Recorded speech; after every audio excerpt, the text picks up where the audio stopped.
Bueno, en la clase anterior habíamos manejado este tema que era la multiplicación contracorriente en el riñón. Recordemos que la multiplicación se da como consecuencia de la movilización de iones y dicha movilización pues incrementa la osmolaridad y ese incremento en la osmolaridad pues trae como consecuencia una atracción del agua en una parte eh, de la base recta, ¿no? Entonces, se mueven los iones hacia la base recta incrementa la osmolaridad y ese incremento de osmolaridad pues trae como consecuencia que se atraiga el agua, es decir, la sangre se vuelve con un incremento de solutos, en este caso sodio y cloro, y en este caso la movilización de esos iones traen como consecuencia una atracción del agua y esa atracción del agua pues es eh, lo que permite que el agua retorne de nuevo al torrente sanguíneo, ¿vale? Y por otro lado pues tenemos que la disminución en el filtrado, ¿no?, del agua hace que se dé un incremento en la osmolaridad. Estoy hablando de eh, el túbulo contorneado distal y el túbulo descendente. En ellos se da un incremento en la osmolaridad y ese incremento en la osmolaridad pues es aprovechado por un sistema de transporte que es quien toma los iones y los moviliza hacia la base recta, repitiendo el ciclo que ya les había contado. Eh, Esto lo habíamos tratado en la clase anterior. Hay unos aspectos que regulan el proceso. Antes de terminar la clase yo les comentaba lo que tenía que ver con el sodio. Era un ion muy importante porque pues él determinaba eh, en, en una fracción bastante considerable la forma como los iones, perdón, el agua se iba a movilizar, se iba a continuar por el eh, túbulo colector o iba a retornar a la base recta. Entonces les explicaba que donde se moviera el sodio, a esa dirección se iba a mover el agua, ¿vale? Entonces, si el sodio se movía hacia la base recta, es decir, hacia los vasos y en retorno del cuerpo, pues hacia allá iba a moverse el agua y ese movimiento de agua, pues obviamente eh, tenía como consecuencia una preservación de la presión sanguínea y una preservación de los fluidos en el cuerpo. Caso contrario, si el sodio se mueve por el túbulo distal y por el túbulo colector y no es recuperado, pues el agua continúa esa dirección en el sentido de que la disminución del sodio como ion o como un componente que aporta la fuerza para que el agua se atraiga a la base recta, pues trae como consecuencia que el agua no sea atraída a la base recta, que siga su camino y que termine en el túbulo colector. Y eso incrementa pues el volumen de orina. Como consecuencia tenemos una disminución de la presión sanguínea, pues porque estamos disminuyendo la cantidad de fluido circulante en la sangre, ¿vale? Entonces, eso se puede regular por diferentes maneras. Una de esas maneras tiene que ver en conservar o dejar ir el sodio, ¿vale? Una manera en la cual fisiológicamente el cuerpo lo hace es mediante la aldosterona. Entonces, la aldosterona es una hormona que tiene como función la reabsorción del sodio y la excreción del potasio, ¿vale? Esto pues trae como consecuencia que si incrementamos la cantidad de sodio en, en el cuerpo o si lo conservamos, estamos conservando la cantidad de fluido, en este caso agua, en el cuerpo, ¿vale? Otra consecuencia que tiene la aldosterona es que excreta el potasio y eso pues va a tener unas consecuencias a nivel del balance de iones y también en los potenciales de membrana.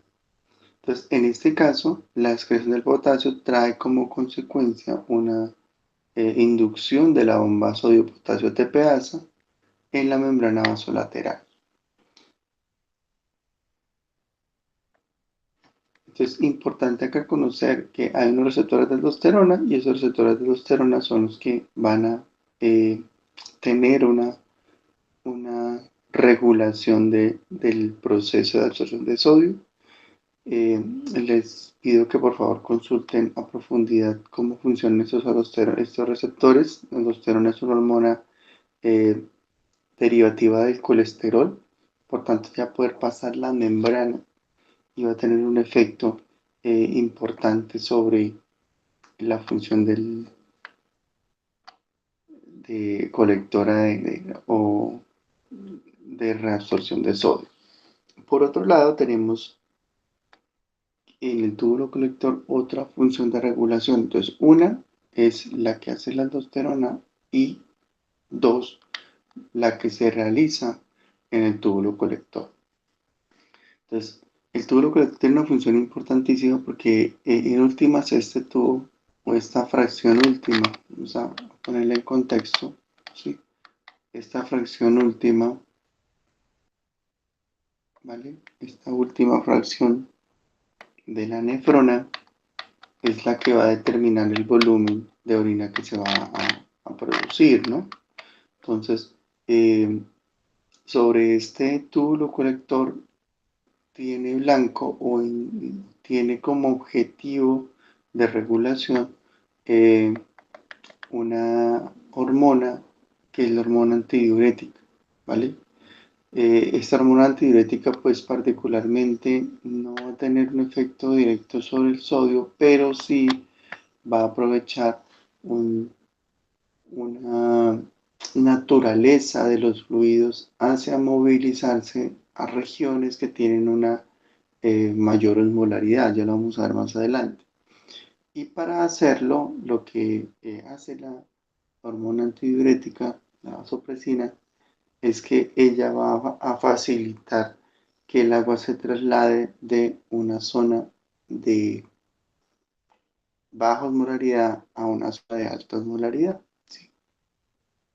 ¿Cómo lo hace? Pues abriendo unos canales o facilitando el movimiento de unos canales hacia eh, la membrana más vasolateral. Ya vamos a verlo en la gráfica y eso va a permitir ese movimiento de canales que se llaman acuaporinas, pues faciliten el aporte de agua y el agua pues pasivamente va a moverse de una región hiperosmótica a una región, desde una región hiperosmótica, ¿vale? Entonces, en este caso, así es como lo tenemos. Entonces tenemos el túbulo colector, esta es la dirección del filtrado. Ese filtrado, por ejemplo, tiene una osmolaridad de 300 miliosmoles, una osmolaridad baja, pero si yo permito que se abra un canal de agua, es decir, acuaporinas, el interior de mi célula de, eh, de túbulo colector, pues tiene una osmolaridad más alta, por tanto el agua se moviliza desde esa osmolaridad y luego subsecuentemente vamos a compararla con la osmolaridad de la base recta, que tiene una osmolaridad eh, alrededor de 700 miliosmoles. Entonces miren las diferencias de osmolaridad, 600 miliosmoles en el filtrado, 300 miliosmoles en el filtrado, 600 en la célula y 700 en la base recta. Entonces esas diferencias de osmolaridad traen como consecuencia que existe una fuerza que está trayendo el agua. Pero en este caso el agua no se va a movilizar por membranas fácilmente. Pero si yo impongo o movilizo un canal que facilite esta movilización, que en este caso son las acuaporinas, pues el agua se va a mover con mayor facilidad y va a llegar a la asa recta, a los tubos. El mecanismo pues depende de la acción de de la hormona, de la antidiurética, pues es regulada por el cuerpo, es emitida a nivel de sistemas de regulación eh, en el cuerpo a nivel de hipófisis y todo lo que tiene que ver con lo que el cuerpo y sus diferentes vasoreceptores puede registrar y como consecuencia de eso, pues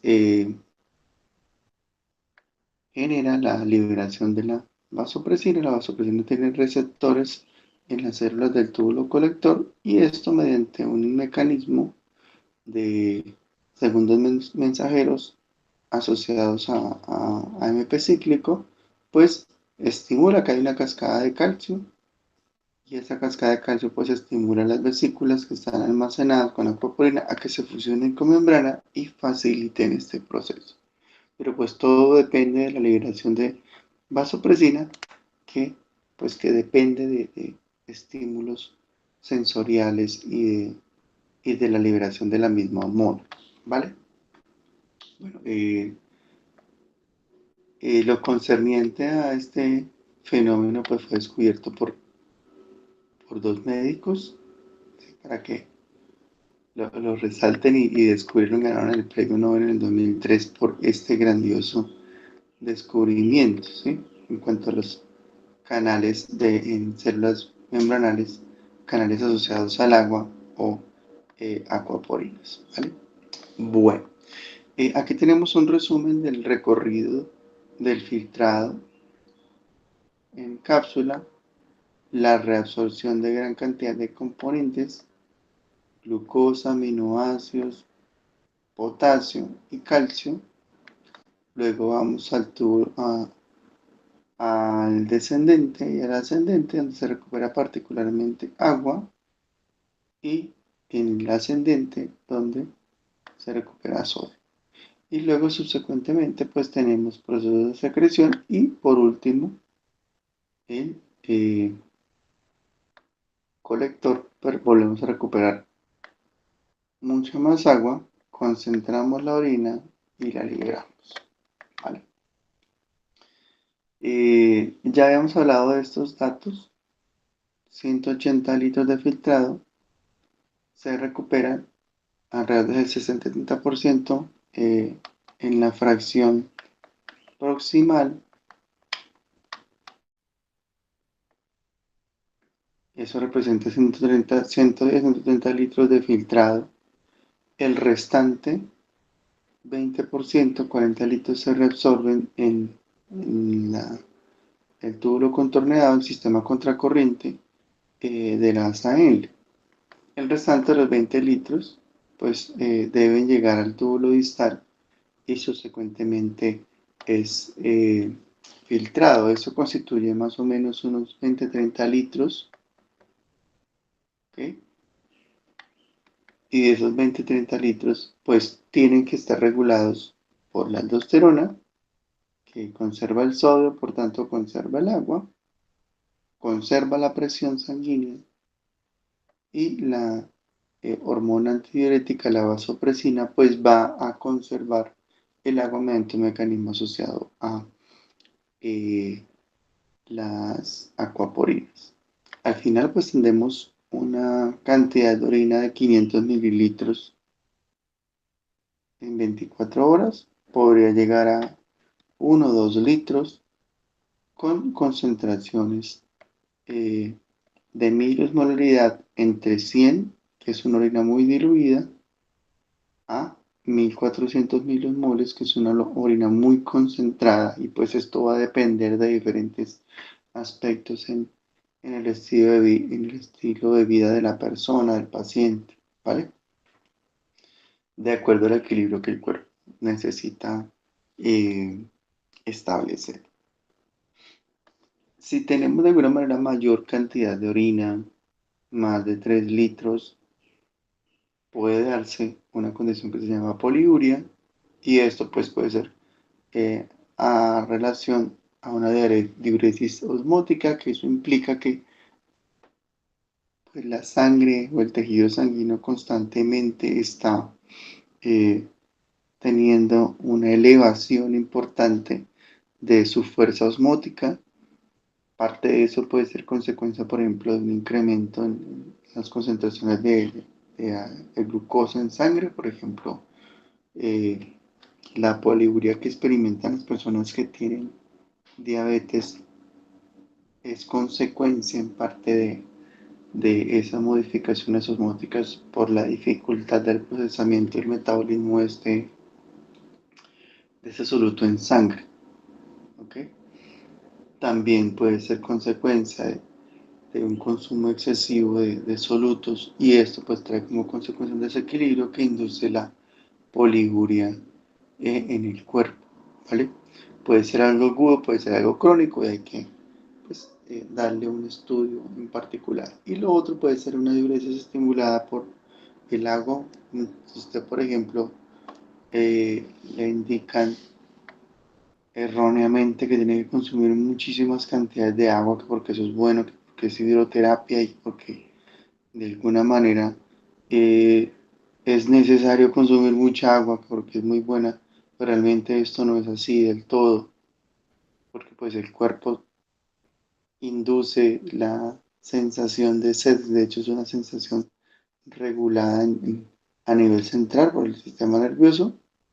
Y esto trae como consecuencia un estímulo en el cual nosotros vamos a tomar la cantidad de agua que nos va a saciar, nos va a equilibrar. Pero si yo fuerzo esa necesidad por tomar agua e incremento la cantidad de agua en mi sistema por el consumo del agua y me sobrepaso, pues esto va a generar que como contrarregulación el cuerpo vaya a estimular la diuresis por esta cantidad de agua. Recuerden que los líquidos no se pueden comprimir un exceso de agua. Primero va a diluir los solutos y segundo va a generar un incremento en la presión. Entonces, eh, eso pues va a ser contrarregulado y la poliuria puede ser consecuencia de este tipo de condición. Otro puede ser un edema, otro tipo de cosas pueden estar también. El agua se puede ir acumulando crónicamente en el cuerpo mediante dificultad en la circulación y otros aspectos de enfermedades crónicas que adicionalmente pueden ser, eh, digamos, temporalmente solucionados por una diuresis de estos líquidos, ¿vale? Por ejemplo, pasa en personas que tienen insuficiencia cardíaca. Tenemos otra condición que es la oliguria, es decir, se orina poco, menos de 500 mililitros. Puede ser porque la persona pues no está tomando agua porque de alguna manera hay un problema en la gestión del líquido o igual puede ser consecuencia de una enfermedad y hay que estudiar. Y anuria, tenemos menos de 100 mililitros de orina, esto es una condición que puede llegar a ser complicada, puede llegar a ser grave y puede ser inicio de insuficiencia renal. Otra condición se llama isostenuria, que es donde normalmente es una condición muy, muy grave, en donde la naturaleza del filtrado es muy similar a la naturaleza de la orina, eh, y esto pues muestra que el riñón, la nefrona, ha perdido su incompatibilidad de, de concentrar la orina. ¿Mm? Y adicionalmente de filtrarla en cuanto no a la orina, sino al filtrado que se genera en la cápsula de Bowman. Y esto pues es una condición gravísima de daño renal, ¿vale? Aquí tenemos un resumen de los electrolitos, ¿ok? Y las fracciones o los lugares donde se hace la reabsorción. Eh, Proximal, en el asa de Henle, distal o en el túbulo colector.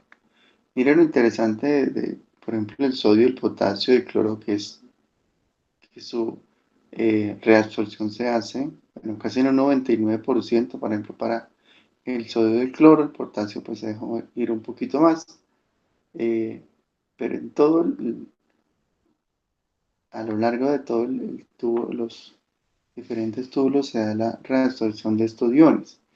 El bicarbonato para el cuerpo es fundamental conservarlo, si el 100% de él se recolecta o se recupera a nivel del proximal, el distal. La urea, que ahora vamos a ver un poquito más adelante, y el ácido úrico, hay que diferenciarlos muy bien, ya se los voy a explicar más adelante. Eh, Se recuperan en parte, por ejemplo, la urea se deja ir un poco más, un nitrógeno que está sobrando, que de alguna manera eh, no es necesario para el cuerpo y esta fracción del 53% se reabsorbe a nivel proximal en las AL distal en el colector. Mientras que el ácido bórico, que es como consecuencia de un metabolismo, el metabolismo del ácido bórico se reabsorbe eh, casi en un 98% en el túbulo proximal. Eh, Esto, digamos, es recuperable, se puede volver a reciclar, ya les explico por qué, mientras que la urea es una molécula que debe excretarse. Eh, para tener aspectos claros, la urea es nitrógeno que debe ser desechado, el ácido úrico, pues es un derivativo del metabolismo de los ácidos nucleicos, por tanto, esto puede reciclarse, esas cadenas de carbono se pueden volver a utilizar de acuerdo a un metabolismo eh, adecuado. Sin embargo, pues su acumulación puede llegar a tener asociación a enfermedades crónicas. Bueno, la glucosa y el agua pues tratan de conservarse desde el volumen de secreción, perdón, de filtrado, 180 litros, pues casi el 100% se recupera a nivel del agua y el 100% de la glucosa se supone que no debe ir a la orina. ¿De acuerdo? Vamos a retomar esta parte porque es uno de los aspectos fundamentales del conocimiento de la función renal. ¿Vale? Y voy a poner acá esta imagen.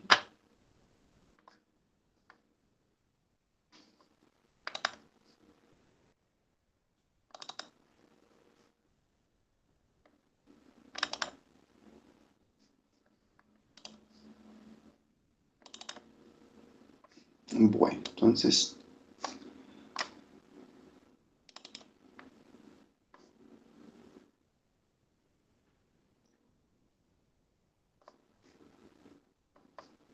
voy a empezar con un concepto muy cortico, muy chiquito,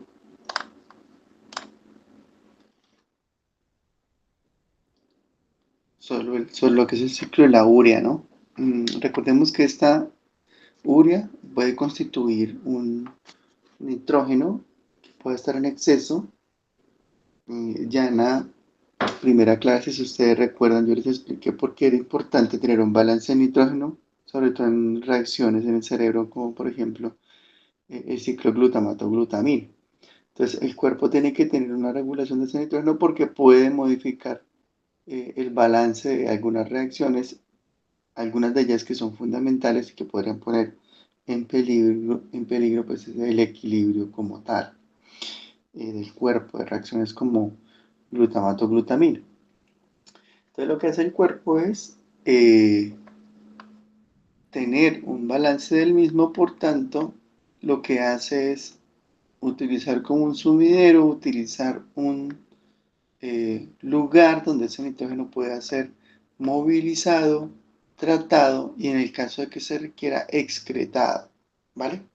Entonces, eh, los aportes se hacen al sistema del ciclo de la urea, este ciclo se lleva a cabo en el hígado, este ciclo como tal eh, va a generar urea que en parte el cuerpo lo que hace es excretarla, es decir, eliminarla. Pero usualmente parte de esa urea no se elimina al 100% y el cuerpo lo que hace es recuperar una parte de esta urea y se puede utilizar a nivel de un sistema de reciclado. Eso puede suceder, por ejemplo, a nivel del colon. Una serie de enzimas que se llaman ureasas tratan esa urea, la convierten, por ejemplo, en aminos, grupos aminos o amonia y la retornan a la circulación porta-hepática. ¿Ok? Y de allí un porcentaje puede volver otra vez al ciclo de la urea. El cuerpo determina si tiene exceso de nitrógeno o no. Si tiene exceso, pues ingresa de nuevo acá para hacer un proceso pues mayoritario de excreción. Si el cuerpo detecta que necesita un poco más de nitrógeno para sus procesos de síntesis, por ejemplo, proteica y de aminoácidos, pues parte de ella se recicla. El resumen de lo que les estoy contando es que eh, no el 100% de la urea que se produce pues va a ser 100% eliminada. Hay una parte que el cuerpo tiene la posibilidad de volver a reciclar de acuerdo a las necesidades. Adicionalmente, por ejemplo, hay proteínas que se digieren a nivel de- del tubo digestivo alto, es decir, estoy hablando del colon. La digestión se hace allí a nivel de proteasas únicas que están en esa región y que producen obviamente aminoácidos, porque no solamente nitrógeno es urea, una parte puede ser, por ejemplo, aminoácidos de la digestión proteica que se hace en el tracto digestivo alto. Entonces, en ese sentido, el cuerpo recupera parte de ese nitrógeno y decide a nivel del sistema portahepático qué se va a hacer con él, ¿vale? Entonces, ese es un primer contexto de cómo se maneja. Ya vamos a ir creciendo un poquito en complejidad. Eh, lo segundo que les quiero contar es de la importancia, digamos, del manejo de la urea a nivel de los procesos metabólicos. ¿Ok? Entonces, a nivel del proceso metabólico es importantísimo tener en cuenta que la urea no solamente es un ciclo aislado como todos los ciclos metabólicos, sino que tiene una interacción importante en, por ejemplo, el balance de aminoácidos. ¿Sí? Uno muy importante es el balance del aspartato, que tiene una función bien eh, importante en la mitocondria, ¿vale? Y sobre todo en la producción de unos componentes, de unos compuestos que se llaman alfa-cetoácidos, que pues están alimentando o están regulando el ciclo de Krebs. Recuerden que ese ciclo es el que pues determina la producción de energía en la mitocondria. La velocidad del ciclo de Krebs es la velocidad del consumo del carbono en el cuerpo y en la producción de altas cantidades de energía. Pero pues este ciclo requiere de una serie de contrarregulaciones que se hacen a nivel de la célula y en el citoplasma, eh, que dependen particularmente de unos intermediarios. Intermediarios que son mitocondriales, pero que también pueden estar el fumarato y el malato, ¿vale? El malato puede estar en el citoplasma o puede estar en la mitocondria. Usualmente cuando este malato se puede agotar, lo que sucede es que la mitocondria lo puede importar, lo puede traer al citoplasma y lo puede incorporar mediante un mecanismo que se llama lanzadera aspartato arginosuccinato. Entonces trae ese malato del citoplasma y lo incorpora al ciclo de Krebs y esto lo hace eh, particularmente para contrarregular mecanismos en donde, por ejemplo, se requieren ciertos aminoácidos para hacer funcionar el ciclo de la urea. Entonces, por ejemplo, uno de esos aminoácidos para hacer funcionar el ciclo es el aspartato. Entonces, si yo saco mucho espartato del ciclo, pues esto puede tener como consecuencia una afectación sobre el ciclo de Krebs, es decir, afectación sobre la producción de energía y pues hay que ver la forma de reemplazarlo, esos carbonos que están saliendo para tener como una mnemotecnia fácil de recordar, los carbonos que salen a nivel del aspartato pues tienen que volver a retornar de alguna manera y esa manera es la conversión del intermediario, en este caso el fumarato, a malato y luego regresa al ciclo de Krebs. Para no enredarnos como tanto con esto, aquí la idea es que la salida de componentes del ciclo deben retornarse, así sea mediante otra forma o mediante otra naturaleza, en este caso en forma de malato. ¿Qué pasa con el aspartato que sale? Pues usualmente el cuerpo puede convertirlo o puede utilizar esos esqueletos de carbono en la conversión de otros aminoácidos. Uno de ellos es, por ejemplo, la arginina. La arginina eh, es un aminoácido que podría llegar a ser esencial, pero mediante este tipo de mecanismos el cuerpo puede convertir, por ejemplo, un aminoácido en otro para complementar la deficiencia de un aminoácido, por ejemplo, que puede ser dietario.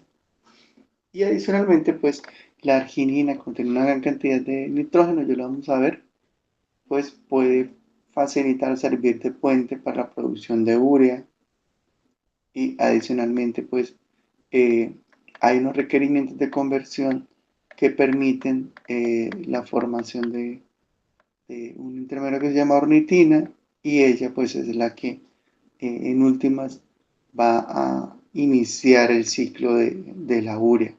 Esto ocurre pues en la mitocondria. Entonces, ese ciclo tiene un balance muy delicado y interrelacionado con el ciclo de Krebs, por tanto, esta asociación es muy importante, digamos, en el caso que a futuro a ustedes les interese este aspecto por ejemplo, a nivel de medicina interna, eh, conozcan esa interacción, perdón, esa interacción entre los dos ciclos, que es fundamental, es decir, la producción de energía mitocondrial va muy de la mano de la producción de urea y de los diferentes aspectos que el cuerpo como desecho puede generar para generar un balance a nivel del nitrógeno.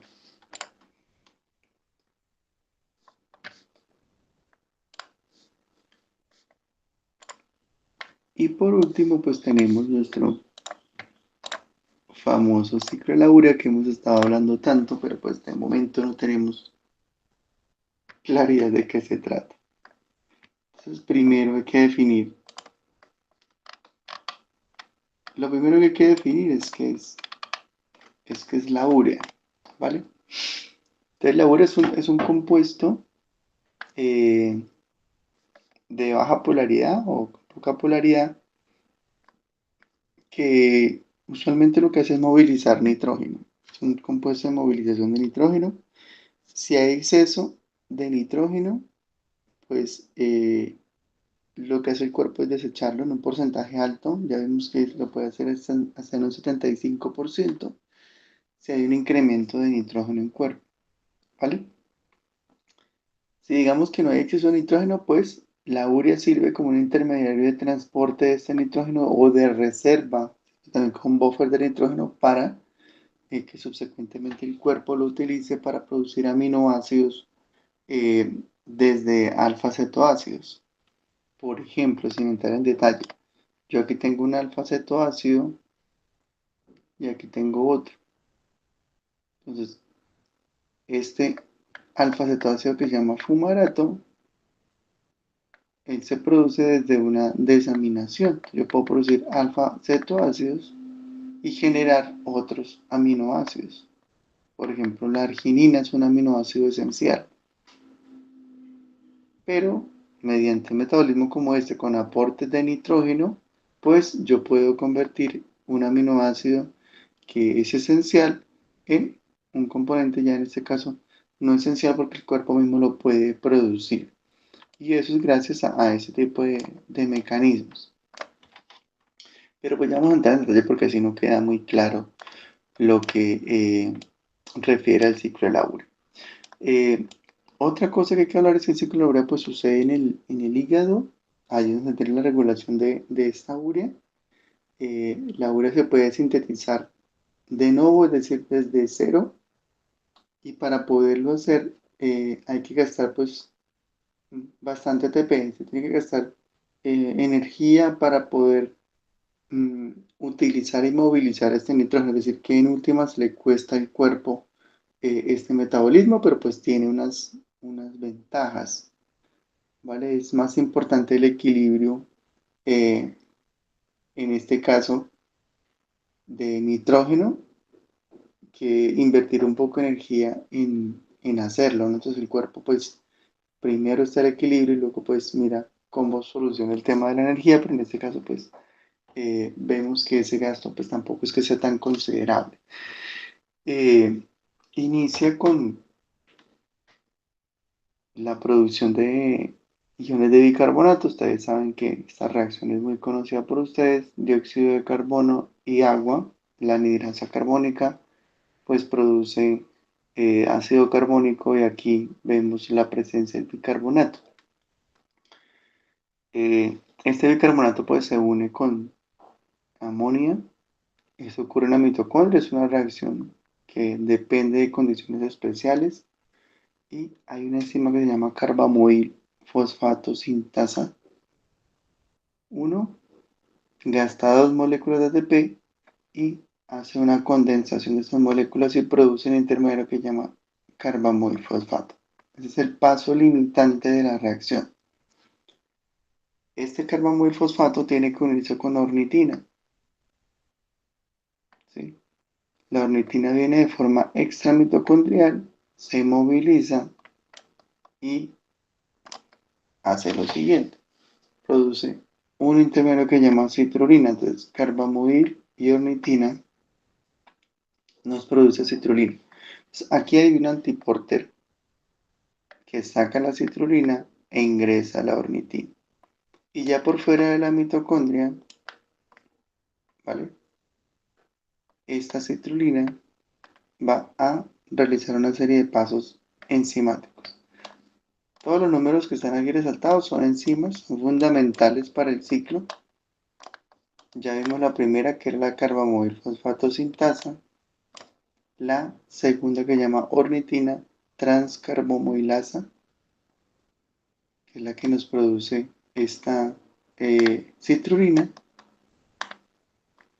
Luego la citrulina se va a unir con el aspartato, creo que yo les estaba contando en la anterior. Este aspartato pues puede provenir del ciclo de Krebs que está sucediendo en la mitocondria, ¿no? Entonces hay derivativos del ciclo de Krebs que pueden como rellenar este aspartato o adicionalmente pues pueden venir de forma citoplasmática. Lo importante es que este ciclo pueda estar funcionando porque pues tiene diferentes aportes que le permiten la formación de sus intermediarios.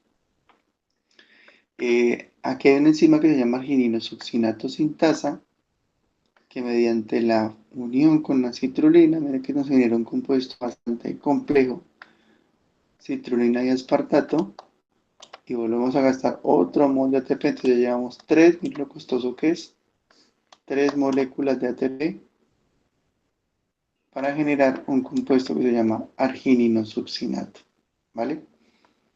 Vamos a hacer el rastreo de las moléculas de nitrógeno. Entonces, una proviene de la unión o de la condensación mitocondrial, ¿vale? Y otro nitrógeno proviene de el aminoácido aspartato, ¿vale? Entonces, el aspartato también es como un puente que transporta nitrógeno. Una vez que eh, descarga ese nitrógeno, pues va a estar movilizado momentáneamente por el argininosuccinato, pero última este aspartato que vemos acá va a terminar convertido en un alfa-cetoácido, que es el fumarato. Este aspartato se convierte en fumarato y de hecho este puede ir al ciclo de Krebs, ya lo vimos en la diapositiva anterior. Si no, si quieres se vuelven un poquito en la grabación para que vuelvan a retomar. De que ese aspartato se convierte en fumarato y el fumarato retorna a la mitocondria para pues no impactar el ciclo de Krebs y adicionalmente pues favorecer la producción de energía.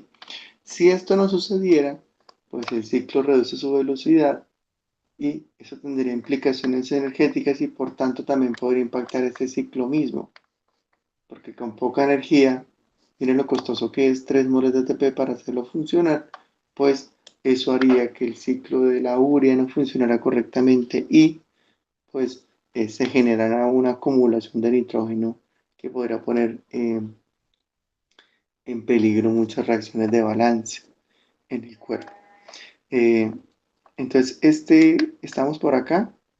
La enzima argininosuccinato sintasa nos producía argininosuccinato y esta molécula pues ahora se rompe en dos fragmentos, fumarato y arginina. La arginina es un aminoácido. Esta arginina puede salir del ciclo en el caso que se requiera, sea una disminución de arginina en el cuerpo, pues el cuerpo saca la arginina del ciclo para utilizarla en biosíntesis. Si no, si la arginina está bien, pues continúa por el ciclo y aquí hay una enzima que se llama arginasa.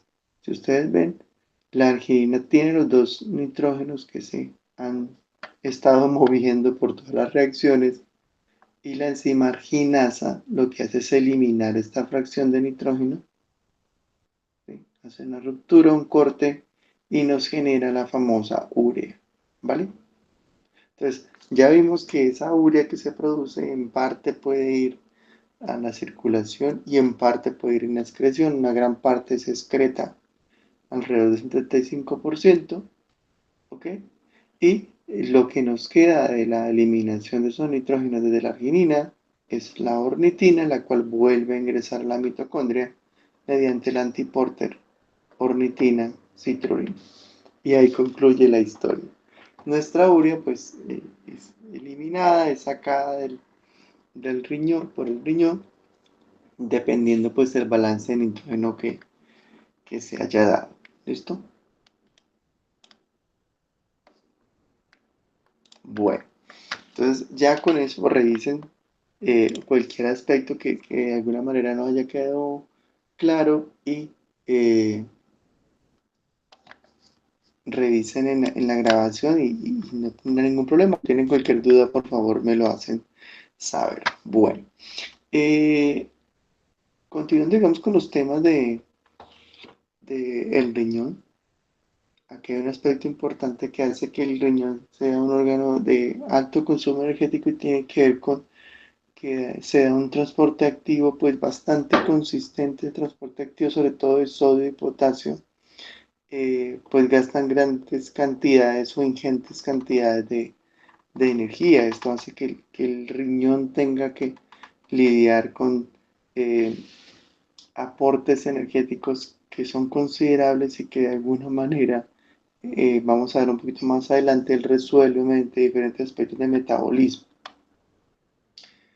Eh, Recordemos que a nivel del sodio el cuerpo pues reabsorbe el 99% del sodio y la aldosterona pues va a generar una reabsorción del mismo. La aldosterona como tal ya no funciona sola, ya está anclada a un sistema eh, que va a contrarregular primero el sodio, los iones como tal, pero también va a regular eh, de forma importante la presión, porque recordemos lo que yo les estaba contando, eh, que al lugar donde se dirige el sodio, allá se va a dirigir el agua, y si el sodio se recupera o se reabsorbe, pues vamos a volver a reabsorber el agua, y eso tiene unas consecuencias a nivel de la presión. Entonces, el sistema como tal que incorpora la aldosterona a la regulación tanto de la triurética o del sodio como a la regulación de la presión se llama sistema renina-angiotensina-aldosterona. ¿Vale? Vamos a hablar un poquito acerca de este sistema. Me voy a adelantar para no perder el flujo de lo que les estoy contando. Ya después vemos lo otro. Y particularmente, pues esto va a tener como consecuencia que la integración con el sistema de renina, pues trae como como consecuencia pues la incorporación de, bueno, la preservación del sodio y la retención del mismo. Entonces, para lograrlo, aquí tenemos un flujo del ciclo como tal. Y el ciclo como tal pues arranca particularmente con la detección del sodio y la detección de la presión sanguínea. Si el sodio disminuye, pues eso trae como indicativo inicial que tenemos una disminución del líquido. Si el sodio se disminuye es porque se ha retenido poco y se ha ido por el filtrado y se ha ido por la orina.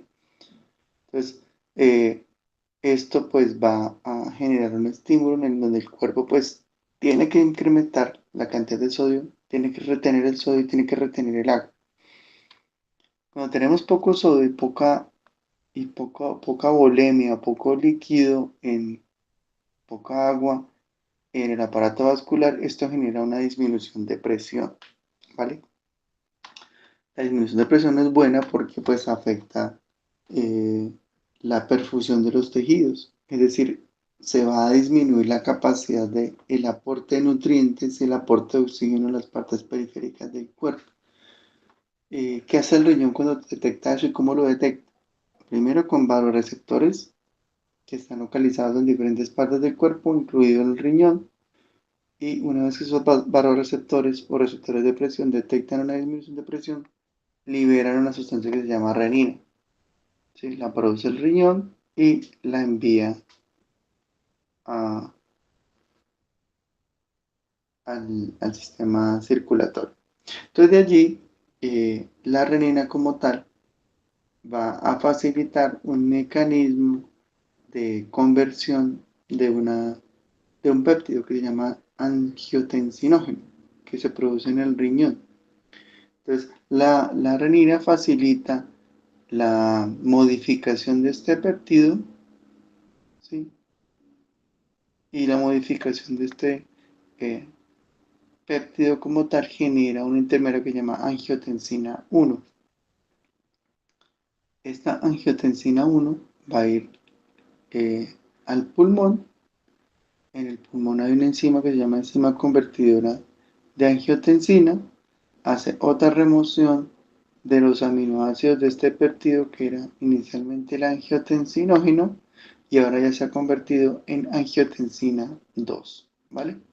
Entonces, esta angiotensina 2 tiene ya la actividad, digamos, como de hormona, como una molécula de regulación eh, y como de equilibrio en el cuerpo que tiene diferentes blancos, ¿vale? Si se desea eliminar la acción de esta hormona, pues peptidasas pueden eliminar la actividad de esta señal y se degrada. Pero momentáneamente tenemos una función que es la disminución de la presión, que hay que acatar esa función y por tanto esta angiotensina 2 actúa sobre el riñón, actúa sobre el cerebro, actúa sobre la regulación suprarrenal, sobre la producción de hormonas y actúa a nivel vascular. Entonces, a nivel del riñón, la angiotensina pues va a estimular la retención de agua y de sodio y esa retención pues trae como consecuencia un incremento en la volemia, en la presión sanguínea y un incremento de sodio en el cuerpo. A nivel del cerebro, pues puede estimular la liberación de corticotropina, eh, la función de la adiuretina y una sensación de sed para incrementar la cantidad de líquido en el cuerpo. Y la angiotensina tiene un efecto importante a nivel adrenal, porque pues en la médula suprarrenal estimula la producción de aldosterona. Ya sabemos que la aldosterona estimula la retención del sodio, ¿vale? A nivel de, de el contorneado distal, ¿sí? En la región ascendente. Y esta retención de sodio pues va a traer como consecuencia un incremento del sodio a preservar el sodio, ¿verdad? Preservar el agua y un incremento en la presión sanguínea. Y por último, la angiotensina tiene un efecto vascular en el cual pues hay una vasoconstricción y esa vasoconstricción tiene como efecto físico. Recuerdo que lo que se le explicaba en la clase anterior, cuando teníamos la manguerita y tapamos esa manguerita, eh, allí tenemos un incremento en la presión por disminución del volumen o disminución del área vascular. Eso trae como consecuencia un incremento en la presión y todo esto pues va a incrementar la perfusión, va a incrementar la presión sanguínea y eso pues va a facilitar el aporte de nutrientes y oxígeno a los diferentes tejidos, ¿vale? Bueno, voy a retomar rápidamente un aspecto, no cortico, del metabolismo a nivel del riñón, que es fundamental, que es muy importante y tiene que ver, por ejemplo, con el ciclo de la creatinina y su relación que tiene con el riñón. Voy a recordarles un poquito de qué tiene que ver con qué es la creatinina, eso lo vimos hace, bueno, semestre pasado, y qué tiene que ver con el riñón.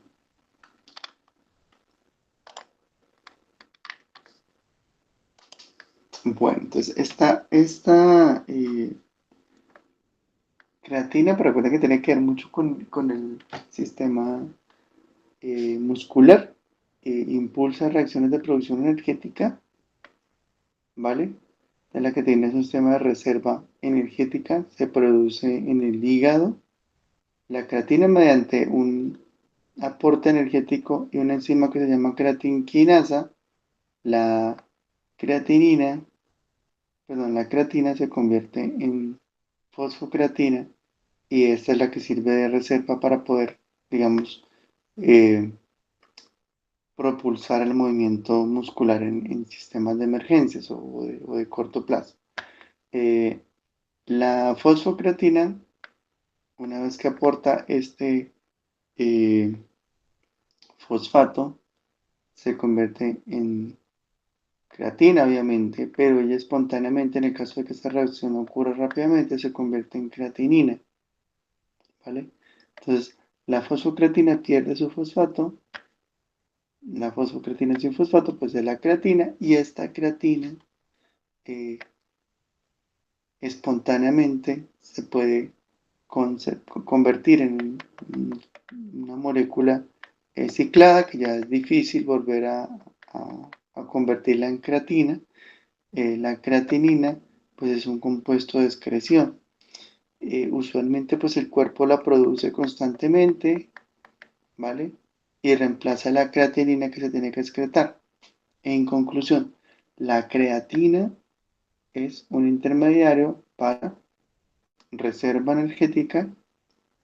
Si no se convierte rápidamente en fosfocreatina, la creatina se convierte en espontáneamente, es decir, que no necesita una enzima, espontáneamente se convierte en creatinina, la cual pues ya es difícil de volverla a convertir en creatina, es decir, necesitaríamos una reacción enzimática que usualmente no ocurre, y la creatina pues es un indicativo de desecho o de producción de creatina que el cuerpo pues hizo en su momento, pero pues ya una vez que se ha hecho esta reacción en el músculo, pues se ha utilizado, pues esa creatina se tiene que desechar. ¿Qué tiene que ver con el riñón? Pues que primero la producción es constante, tiende a ser constante, dependiendo de diferentes variables como pues, el género, la masa muscular, la actividad física, y es posible hacer un estimativo. Y segundo, que la eliminación de la creatinina no debe tener ninguna barrera, solamente es una molécula eh, pues con cierta polaridad y solamente no tiene un receptor que la vuelva a recuperar y ella en el conducto renal pues no es ni excretada ni es reabsorbida, por tanto el reflejo de creatinina que tenemos eliminada puede verse como un reflejo de la creatinina que está en la sangre, ¿vale? Si se acumula la creatinina, significa que hay algo a nivel del funcionamiento renal que la está obstruyendo y esto pues puede ser un indicativo de insuficiencia renal, que puede llegar a ser algo pues agudo o de una manera un poco más complicada y más grave, eh, puede llegar a ser algo crónico. Entonces, ¿por qué les cuento de este aspecto de la creatinina? Si usualmente tiene algo directamente relacionado con el riñón, porque usualmente eso ocurre es en el hígado, y es por la razón de que esta reacción indirectamente puede darnos una idea indirecta del funcionamiento del riñón. Si tenemos acumulada la creatina, que usualmente en condiciones normales puede estar en 0,6, 0,7 eh, en moles, creo que micromoles, ahora no recuerdo bien, eh, de creatinina por mililitro. Entonces, eh, eso pues nos da el indicativo que no hay una acumulación. Si por otro lado tenemos, por ejemplo, un incremento en las concentraciones de 1,1, 1,2 o 2, y la persona de alguna manera pues ni hace mucho ejercicio, ni tiene mucha actividad física, o si se sube más, 2 de creatinina, es muchísimo, por ejemplo.